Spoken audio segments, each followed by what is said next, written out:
ICC champions ট্রফির সমাধান হতে যাচ্ছে হাইব্রিড মডেল। সেক্ষেত্রে ভারতের ম্যাচগুলো হবে পাকিস্তানের বাইরে, তা পুরনো খবর। নতুন খবর হলো ভারতের এই ম্যাচগুলো আয়োজনে আগ্রহী বাংলাদেশ। যদিও ভারত বাংলাদেশ বর্তমান রাজনৈতিক বা কূটনৈতিক সম্পর্ক এই সম্ভাবনা ভেস্তে দিতে পারে। প্রথম আলোর এক প্রতিবেদনে জানানো হয়েছে, বিসিবি ইতিমধ্যে চ্যাম্পিয়ন্স ট্রফির ভারতের ম্যাচগুলো আয়োজনে আগ্রহ প্রকাশ করেছে। এ নিয়ে পিসিবি চেয়ারম্যান মহসিন নাকভির সাথে বিসিবি সভাপতি ফারুক আহমেদের আলোচনাও হয়েছে।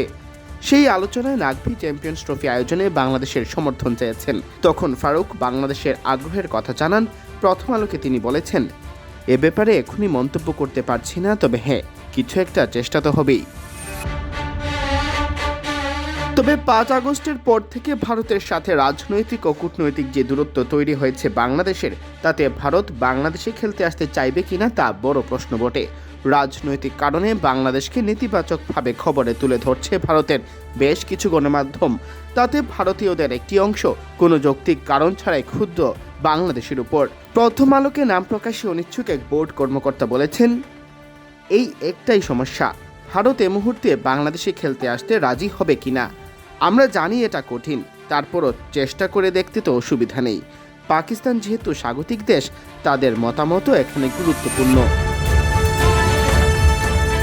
আগামী 5 ডিসেম্বর চ্যাম্পিয়ন্স ট্রফি নিয়ে চূড়ান্ত সিদ্ধান্ত আসতে পারে। পিসিবি এককভাবে এই টুর্নামেন্টের আয়োজক হলেও ভারত পাকিস্তানে তাদের দল পাঠাতে আপত্তি জানিয়েছে।